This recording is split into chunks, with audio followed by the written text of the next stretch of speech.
Hello, मेरा नाम है अखिलेश कुमार और आज हम थ्योरी ऑफ कंप्यूटेशन के एक बहुत इम्पॉर्टेंट टॉपिक पुश डाउन ऑटोमाटा की बात करने वाले हैं।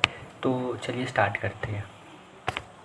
तो सबसे पहले जैसा कि हम जानते हैं कि थ्योरी ऑफ कंप्यूटेशन में हम सीखते हैं कि मशीन्स कैसे सोचती हैं, कैसे प्रॉब्लम कैसे सॉल्व करती हैं।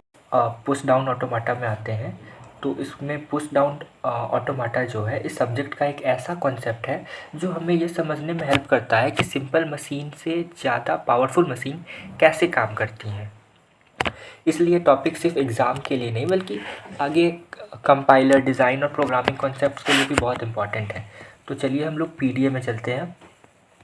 पुश डाउन ऑटोमाटा, ठीक है, जिसे शॉर्ट में पीडीए कहा जाता है। ये एक मैथमेटिकल मॉडल है जो कंप्यूटेशन को रिप्रेजेंट करता है ना। कंप्यूटेशन, थ्योरी ऑफ कंप्यूटेशन में कंप्यूटेशन आता है, ठीक है। तो अगर हम इसे सिंपल लैंग्वेज में समझें तो पीडीए एक ऐसा मशीन है जो इनपुट को पढ़ती है, साथ में मेमोरी को यूज़ भी करती है। फाइनाइट ऑटोमाटा पढ़ा था, तो फाइनाइट ऑटोमाटा भी इनपुट पढ़ता है लेकिन उनमें मेमोरी नहीं होती है। पीडीए में सिर्फ मेमोरी होती है जिससे स्टैक कहते हैं। एक्स्ट्रा मेमोरी की वजह से पीडीए ज़्यादा कॉम्प्लेक्स प्रॉब्लम को भी सॉल्व कर सकता है। Why PDA needed, okay. तो चलो इसे थोड़ा डीपली समझते हैं। सबसे इम्पोर्टेंट क्वेश्चन यही है कि पीडीए की ज़रूरत आखिर है क्यों। क्योंकि हम तो फाइनाइट ऑटोमाटा पढ़ा ही हुआ है तो उससे भी तो यूज़ कर सकते हैं। बट यहाँ एक लिमिटेशन है कि उसके पास कोई भी मेमोरी नहीं होती है।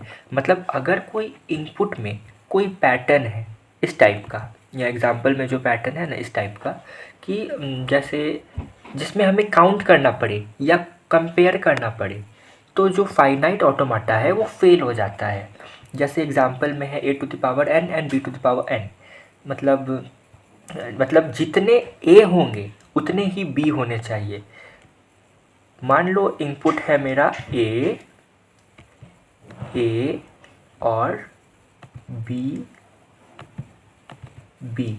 ठीक है, ये हमारा इनपुट है। तो इसमें दोनों बराबर होंगे तभी जाकर ये जो फाइनाइट ऑटोमाटा की थी उसकी लिमिटेशंस थी। फाइनाइट ऑटोमाटा इसमें फेल हो जाएगा। बट इसी के चलते हमें पीडीए की ज़रूरत पड़ती है। अब मशीन क्या करता है, मशीन तो चेक करना है कि पहले 3a आए फिर बाद में 3b आए, लेकिन लेकिन यहाँ पे क्या, और दोनों इक्वल होने चाहिए। लेकिन फाइनाइट ऑटोमाटा काउंट स्टोर नहीं कर पाएगा,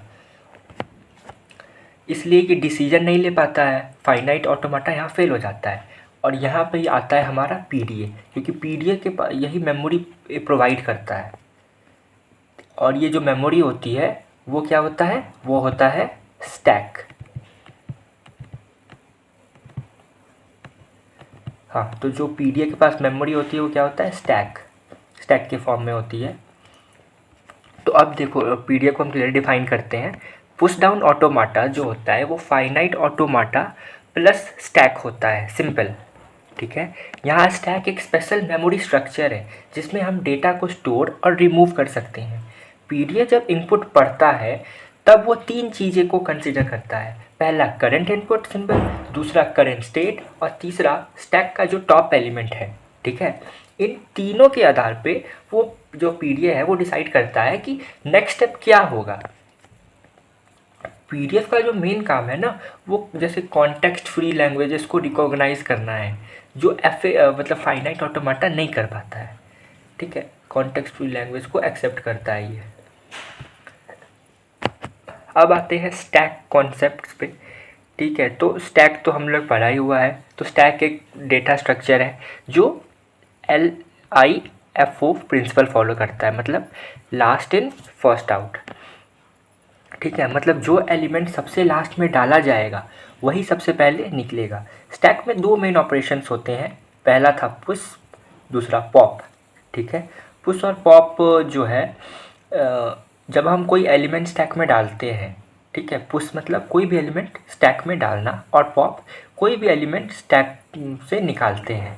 इसमें एक इम्पॉर्टेंट बात यह है कि हम स्टैक में सिर्फ टॉप एलिमेंट को ही एक्सेस कर सकते हैं।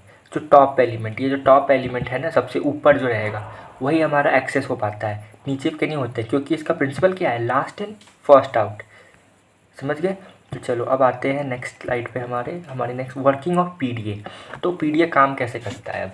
तो पीडीए इनपुट स्ट्रीम को, इन जो एक इनपुट स्ट्रिंग है, मान लो ए बी बी, ठीक है, तो उस इनपुट स्ट्रिंग को पीडीए क्या करेगा, वो डिसाइड करेगा कि क्या स्टैक में पुश करना है या स्टैक से पॉप करना है, स्टेप बाय स्टेप, ठीक है। और जो पीडीए होता है स्टार्ट कैसे करता है, तो पीडीए इनपुट स्ट्रिंग जो है उसको लेफ़्ट से राइट पढ़ता है स्टेप बाय स्टेप।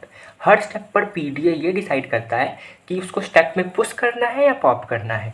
मान लेते हैं अगर रूल है ए आए तो पुश, अगर बी आए तो पॉप। अब पीडीए हर इनपुट सिंबल को पढ़कर स्टैक को अपडेट करता है और लास्ट में चेक करता है कि स्टैक एम्प्टी है या नहीं। अगर स्टैक एम्प्टी है तो स्ट्रिंग वैलिड, ठीक है, और अगर एम्प्टी नहीं हुआ तो स्ट्रिंग आपकी जो है वो वैलिड नहीं होती है। यही पीडीएफ का कोर वर्किंग है। तो अब चलो एक एग्जांपल लेके समझाते हैं तो ज़्यादा समझ में आएगा। इस नॉर्मल एग्जांपल है, ठीक है। तो पहला ए आया, स्टैक में पुश कर दिया, दूसरा ए आया, फिर पुश कर दिया, तीसरा ए आया यहाँ पे, तो उसको भी हमने पुश कर दिया, ठीक है।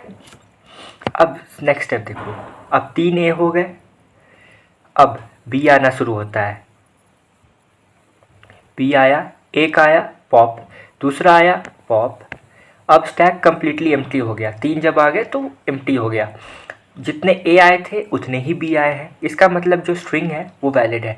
इस एग्जांपल से साफ दिखता है कि पीडीए जो काउंट है, पीडीए काउंट को इनडायरेक्टली स्टैक में स्टोर करता है, ठीक है। तो ये हो गया। अब चलिए इनवैलिड केसेस के कुछ डिस्कस करते हैं।